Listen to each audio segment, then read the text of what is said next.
Good morning. कैसे हैं आप लोग? आप सभी को नवरात्रि का बहुत बहुत शुभकामना। हम लोग आज क्लास में देखते हैं परितोषता दर्पण अक्टूबर महीना का आर्थिकी परिदृश्य। आर्थिक परिदृश्य जो होता है उसका दूसरा भाग देख रहे हैं। इसमें कुल 4 टॉपिक होंगे जिसका हम लोग एनालिसिस करेंगे और इस तरह से आर्थिकी का पूरा कंप्लीट हो जाएगा। इसका वॉल्यूम 1 में 4 किया हुआ है, अभी हम लोग 4 कर लेंगे तो टोटल कितना हो जाएगा 8, और 8 का 8 हम लोग पूरा कर लेंगे आज। सही बात। चलिए आगे हम लोग बढ़ते हैं। पहला क्या कहता देखिए, लैपटॉप, टैबलेट व सर्वर के आयात पर प्रतिबंध। भारत सरकार अभी हाल ही में लैपटॉप, टैबलेट और सर्वर के आयात पर प्रतिबंध लगा दिया है। मतलब बाहर से, विदेश से इसका आयात नहीं होगा। इसका कारण है मेक इन इंडिया जो प्रोजेक्ट है उसको बढ़ावा देना और विदेशी व्यापार का जो दबदबा है भारत के बाजार में, विदेशी व्यापार का जो दबदबा है भारत के बाजार में उसको कम से कम करना।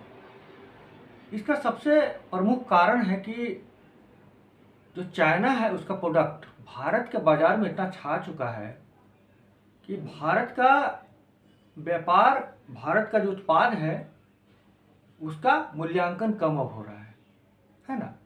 ये भारत के लिए अच्छा नहीं है और विशेषकर मेक इन इंडिया प्रोजेक्ट के विरुद्ध जाता है। तो ये प्रतिबंध कब से लागू हो गया है? तो 1 नवंबर 2023 से। जान लीजिए फैक्ट, 1 नवंबर 2023 से क्या हो जाएगा, लैपटॉप, टैबलेट, सर्वर और अन्य भी कुछ इलेक्ट्रॉनिक सामान का आयात प्रतिबंधित हो जाएगा। कब से? 1 नवंबर 2023 से। इसका मुख्य कारण क्या है? Make in India.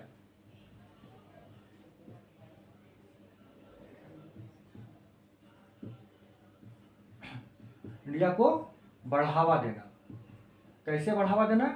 इन सब का आयात कम करेंगे और अपना देश में ही इन सब चीज़ों का उत्पादन बढ़ाएंगे और विदेश व्यापार में निर्यात करेंगे और अपना ही घरेलू जरूरत को भी पूरा करेंगे। तो इसके लिए इससे सबसे अधिक असर पड़ेगा किसको? चाइना के इंडस्ट्री को। तो चाइना का इंडस्ट्री क्या है, इलेक्ट्रॉनिक मामले में बहुत आगे निकल चुका है और भारत के व्यापार को, भारत के बाजार को बहुत ज़्यादा ही प्रभावित कर रहा है। और समझिए कि व्यापार का झुकाव चाइना की तरफ ही है। हम लोग उतना लाभ नहीं कमा पा रहे हैं इस सेक्टर में। तो भारत सरकार ने इस पर प्रतिबंध ही आरोप कर दिया है और अपना उत्पाद अब हम लोग खुद बनाएंगे। ठीक है, तो मेनली यही इसमें था और इसमें बहुत कुछ विशेष नहीं है। हाँ, 20 उत्पाद को फिलहाल के लिए प्रतिबंध से मुक्त रखा गया है। उसमें से कौन कौन है तो देख लीजिए। जिसमें से एक होता है कि रिसर्च एंड डेवलपमेंट, R&D जिसको कहते हैं, रिसर्च एंड डेवलपमेंट, शोध और विकास कार्य से संबंधित जितने भी उत्पाद होंगे, इलेक्ट्रॉनिक उत्पाद होंगे, उस पर यह प्रतिबंध लागू नहीं होगा। मरम्मत से संबंधित जितने भी उत्पाद होंगे उस पर यह प्रतिबंध लागू नहीं होगा, वो सब आ सकते हैं, है ना। और भी कुछ कुछ उत्पाद हैं जो कुछ आ सकते हैं, लेकिन विशेषकर शोध एवं विकास से यानी रिसर्च एंड डेवलपमेंट से संबंधित उत्पाद पर प्रतिबंध नहीं है और मरम्मत से संबंधित उत्पाद पर प्रतिबंध नहीं है। आगे फिर जैसा होगा सरकार निर्णय लेगा। फिलहाल ये 20 उत्पाद पर प्रतिबंध नहीं है। तो बस इतना याद रखें कि 20 उत्पाद पर प्रतिबंध नहीं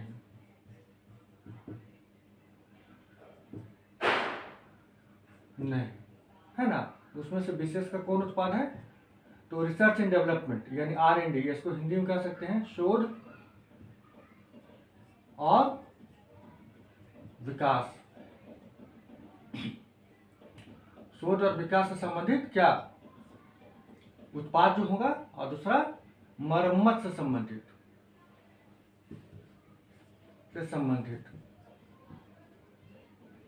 जो रिपेयरिंग होता है ना, रिपेयरिंग वही मरम्मत से संबंधित उत्पाद जो होगा उस पर ये लागू नहीं रहेगा। और भी कुछ कुछ है लेकिन ये विशेषकर इस पर लागू नहीं होगा। ठीक है, तो हम लोग आगे बढ़ते हैं।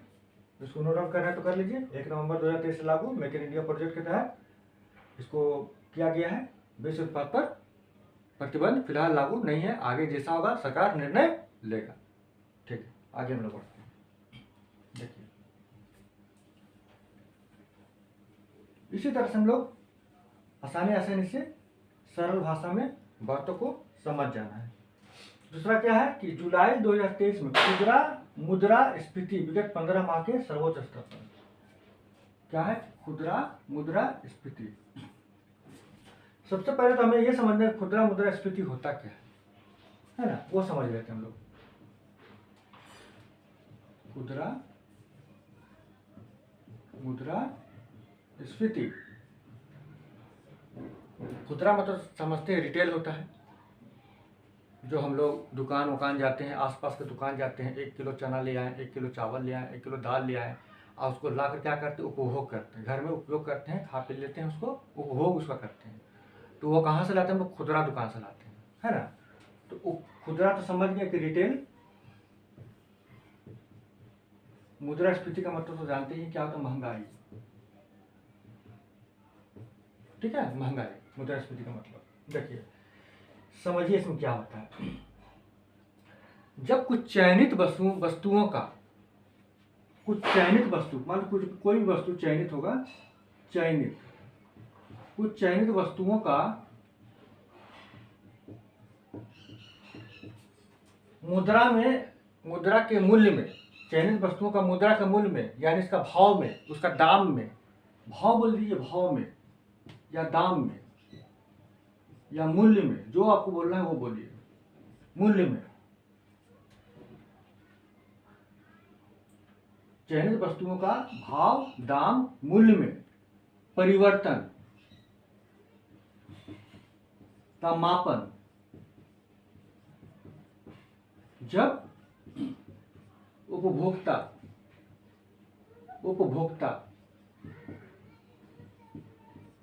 के अनुसार हो या के नजर से हो।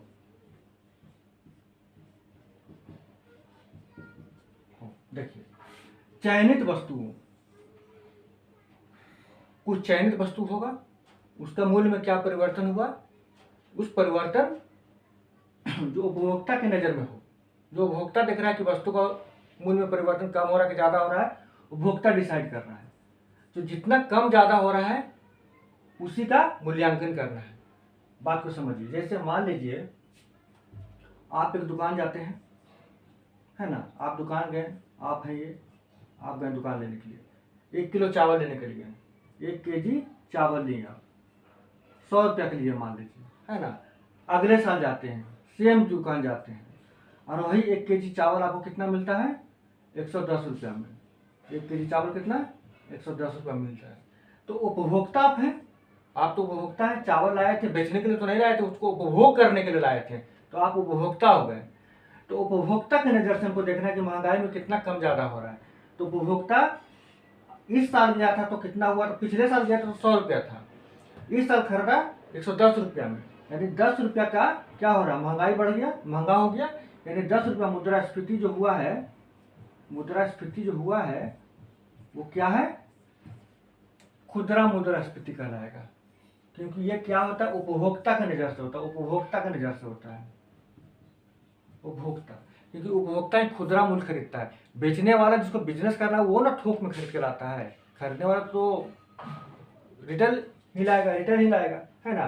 तो बस बात को समझ जाना है कि जब हम लोग जब दुकान में जाते हैं और 1 किलो चावल, 1 किलो दाल, 1 किलो तेल, कुछ भी खरीदते हैं उपभोग के लिए, तो उसका दाम में पिछले साल की तुलना में जितना परिवर्तन हुआ है ना, वो मुद्रास्फीति कहलाएगा। 10 रुपया का अंतर था, 10 रुपया बढ़ गया तो 10 रुपया कहलाया क्या, मुद्रास्फीति। या 10%, 100 में 10 बढ़ा तो 10% क्या हो जाएगा, मुद्रास्फीति हो जाएगा। क्लियर, यही है, इसमें तो आप कुछ विशेष था नहीं। इसको कह सकते हैं कि गवर्नमेंट क्या करता है, ये तो सिंपल भाषा में समझाएं आपको, थोड़ा सा इकोनॉमिक्स भाषा में समझना है तो समझ जाइए। गवर्नमेंट कैसे इसको नापता है, गवर्नमेंट नापने के लिए क्या करता है, बास्केट बनाता है, मान लीजिए कि झोला टाइप का है, जिसमें कुछ चयनित वस्तु, जो चयनित वस्तु हम कहेगा ना, कुछ चयनित वस्तुओं का रख लेता है, जिसकी संख्या होती है कितना, कुल मिलाकर 463 कुछ चयनित वस्तु रख दिया, है ना। जिसका ये 463 वस्तु क्या होता है, जिसका उपभोक्ता जनरली उपभोग करता है उपभोक्ता, चावल, दाल, तेल, चीनी, चाय, एक उपभोक्ता क्या उपभोग करे, वही सब उपभोग करता है। तो 463 वस्तुओं का एक सूची बना देता है, उसी 463 वस्तुओं का प्राइस में जो चेंज होता है, इस साल जो चेंज हुआ, पिछले साल जो चेंज हुआ और अगला साल जो चेंज होगा, उसी का अंतर से खुदरा मुद्रास्फीति का रेट निकाला जाता है। कितना होता है? 463। इसको जब इकोनॉमिक्स हम लोग पढ़ेंगे और अच्छा से डिटेल में समझेंगे। इसका प्रकार भी होता है, 4 प्रकार होता है ना। जैसा क्या होता है, इंडस्ट्रियल वर्कर के हिसाब से देखा जाता है, एग्रीकल्चर वर्कर के हिसाब से देखा जाता है ना। फिर क्या देखा जाता है उसको, रूरल लेबर के हिसाब से देखा जाता है, यानी ग्रामीण वर्कर के हिसाब से देखता है। फिर उसको आपको UNME के आधार पर देखा जाता है। तो ये प्रकार होता है उसका। वो फिलहाल अभी हम इकोनॉमिक्स के पॉइंट ऑफ व्यू से नहीं, GS करंट अफेयर के पॉइंट ऑफ व्यू से पढ़ा रहे हैं ना। लेकिन जब इकोनॉमिक्स का क्लास शुरू होगा तो निश्चित रूप से इसको हम और अच्छा से एक्सप्लेन करेंगे। बस आप शब्दों का मतलब फिलहाल समझ जाइए कि यहाँ पर खुदरा मुद्रास्फीति लिखा है, इसका मतलब ये होता है। रटो तो तक रट नहीं लेना है। हाँ, तो बस आगे बोलते हैं 15 माह के सर्वोच्च स्तर पर, मतलब कि इसको जब बार बार सरकार नापते रहता है ना। तो 15 माह के आधार पर देखा गया तो अभी बहुत ज़्यादा ही ऊंचा रेट पर है, सर्वोच्च शिखर पर अभी है इसका रेट। इसका महंगाई का जो दर है बहुत बढ़ा हुआ है। बस बातों को समझ गए। अब आप मैगजीन पढ़िएगा, आपको सब बात समझ में आ जाएगा, क्योंकि आप असली बात समझ चुके हैं। नहीं तो अगर आप यही नहीं समझे हुए हैं तो फिर तो आप डाटा, मतलब कि सिर्फ आप डाटा रट रहे हैं और उसका कोई और छोर नहीं है ना। डाटा तो बदलता रहेगा कि आज बढ़ा है 7% तो कोई 10% बढ़ेगा, 6% हो जाएगा, वो डाटा बदलता रहेगा। मेन मुद्दा यही था, समझ गए आप। आपको हम लोग आगे बढ़ते हैं क्या? चलिए,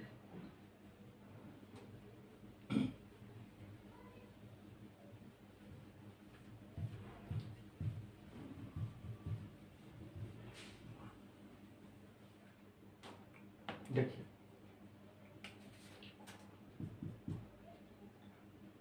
फॉर्च्यून ग्लोबल 200 कंपनियों, सॉरी 500, फॉर्च्यून ग्लोबल 500 कंपनियों में इस वर्ष भारत की 8 कंपनियों को स्थान। फॉर्च्यून ग्लोबल है क्या? ये एक पत्रिका है, अमेरिका का पत्रिका। ये वाणिज्यिक पत्रिका है ना। इसका मुख्य उद्देश्य होता है कि पूरा वर्ल्ड में जो व्यापार कर रहा है, जो कंपनी व्यापार कर रहा है, उसमें से सर्वश्रेष्ठ 500 कंपनी को क्या कर लेता है? चयनित कर लेता है, चुन लेता है, और उसको फिर रैंकिंग देता है कि पहला नंबर पे कौन है, दूसरा नंबर पे कौन है, तीसरा नंबर पे कौन है, वो रैंकिंग करता है ना। उस 500 कंपनी में भारत की 8 कंपनी शामिल हो गई है ना। 8 कंपनी शामिल हो गई है। बात कितनी कंपनी शामिल है? 8 कंपनी शामिल है, जिसमें से अगर देखिएगा तो उदाहरण के तौर पर आप देख सकते हैं, बाकी तो मैगजीन में लिखा हुआ है क्या है, तो टाटा मोटर्स है, रिलायंस इंडस्ट्री लिमिटेड है, राजेश एक्सपोर्ट्स है ना। फिर आप देखिएगा ONGC है, SBI है, LIC है, और भी बहुत सारा है ना। तो उसको आप देख लीजिएगा। लेकिन बट यही समझना कि फॉर्च्यून ग्लोबल है, एक पत्रिका है, अमेरिका की है, वाणिज्यिक पत्रिका है। हर वर्ष वो क्या करता है कि वर्ल्ड के सर्वश्रेष्ठ 500 कंपनी का नाम जारी करता है, उसका रैंकिंग जारी करता है। उसमें से भारत के 8 कंपनी में शामिल हो चुका है। और नंबर 1 पे कौन है भाई? तो नंबर 1 पे वॉलमार्ट है, जान लीजिए। Walmart company. वॉलमार्ट कहाँ की कंपनी है? अमेरिका का। वॉलमार्ट कहाँ कंपनी है? अमेरिका का, ठीक है ना। तो ये 500 में नंबर 1 पर है, 500 में नंबर 1 पर वॉलमार्ट कंपनी है। बस इसमें तो यही था, कुछ विशेष नहीं था, है ना। बस बातों को समझ जाना है, बात बात में यूं ही आगे बढ़ते हैं। देखिए, ऑयल इंडिया लिमिटेड को महारत्न कंपनियों का तथा ONGC विदेश को नवरत्न कंपनी का दर्जा, है ना। तो जैसा कि पता है कि भारत में कंपनी को बढ़ावा देने के लिए, प्रोत्साहन देने के लिए 2 कैटेगरी में बांटा गया है, महारत्न और क्या, नवरत्न। महारत्न और नवरत्न, है ना। तो महारत्न में अगर देखा जाए तो महारत्न में 13 है और नवरत्न में भी 13 ही है। महारत्न में कुल संख्या कितना है? 13। टोटल संख्या कितना है? 13। नवरत्न में टोटल संख्या कितना? 13, है ना। इसमें से 13वां जो बना है कौन? महारत्न, उसका नाम क्या है? Oil India limited, oil India limited, OIL, ठीक है। और दूसरा क्या है? नवरत्न। नवरत्न में जो बना है, नवरत्न में जो बना है वो कौन है? तो वो है आपका ONGC।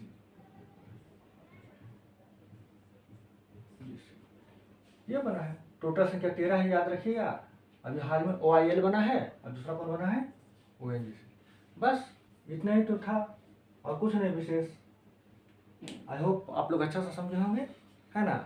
और इसका एक हम ऑब्जेक्टिव वाला बना देंगे तो आप लोग के लिए बढ़िया रहेगा और आप लोग उसको याद करते रहिएगा। अभी टेस्ट लेने वाले हैं तो आप लोग टेस्ट देने के लिए भी तैयार रहिएगा, ताकि आप लोग का रिवाइज होता रहे। रिवाइज ही सबसे इम्पोर्टेंट चीज़ होता है। कितना पढ़ रहे हैं वो मायने नहीं रखता, कितना रिवाइज कर रहे हैं वो ज़्यादा मायने रखता है ना। करेंट अफेयर बहुत मैटर करता है एग्जाम में, आने वाले एग्जाम में, क्योंकि चूकना नहीं है। तो बस इसको पढ़ते चलना है, हम तो पढ़ा ही रहे हैं, आप लोग बस साथ देते रहिए और मिलते हैं हम लोग फिर अगला वीडियो।